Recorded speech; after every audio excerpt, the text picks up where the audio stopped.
हम लोग कक्षा 9 की गणित पढ़ रहे थे, जिसमें हम अध्याय 1 के अंतर्गत प्रश्नावली 1.2 को हल कर रहे थे। इस वीडियो में हम प्रश्न 4 को हल करेंगे। ठीक है, तो इस प्रश्न 4 में हमें क्या बोला गया है, वर्गमूल सर्पिल की रचना कीजिए। तो आइए देख लीजिए कि वर्गमूल सर्पिल की रचना किस प्रकार से की जाती है।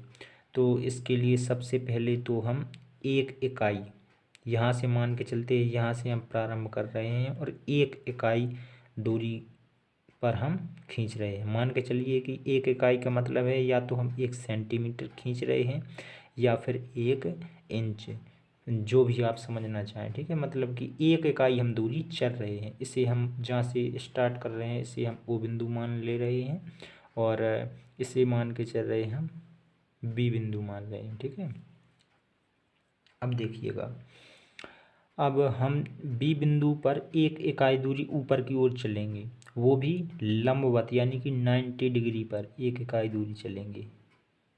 इस प्रकार से हमने चल दिया। ये जो कोण बनना चाहिए 90 अंश का बनना चाहिए। ठीक है, आप चांदा से भी नाप करके 90 अंश का एक इकाई दूरी ऊपर चल सकते हैं। इस प्रकार से हमने एक इकाई दूरी ऊपर की ओर चल ली और अब हम बिंदु ओ से मिला देंगे।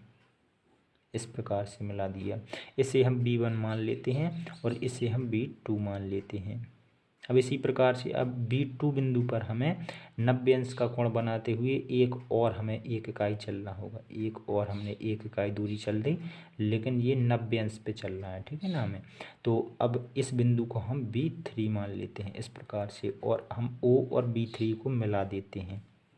इसी प्रकार हम एक इकाई दूरी और चलेंगे ऊपर की ओर 90 अंश पर।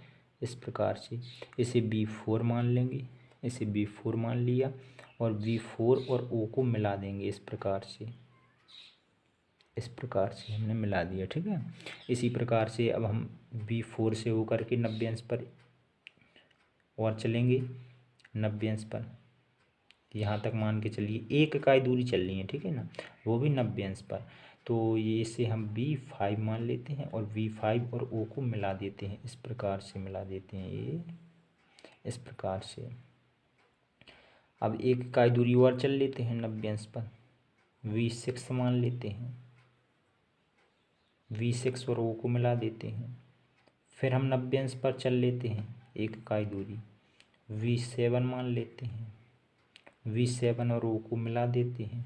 इस प्रकार से करते करते करते हमारा कुछ इस प्रकार से सर्पिल की आकृति बन जाएगी और यही हमारी वर्गमूल सर्पिल की रचना होती है। तो इस प्रकार से ये सवाल सॉल्व होना था और ये सवाल सॉल्व हो भी गया है। ठीक है ना, तो आप और भी इसमें कुछ स्टेप बढ़ा सकते हैं। मैंने आपको इतना बताया। अब आप एक इकाई दूरी, एक इकाई ऊंचाई बढ़ाते हुए 90 अंश पर इसे ओ से मिलाते जाइए, तो इस प्रकार से बनता जाएगा। जितना भी आप बनाना चाहें बना सकते हैं या फिर इतना ही बना सकते हैं। ठीक है, धन्यवाद।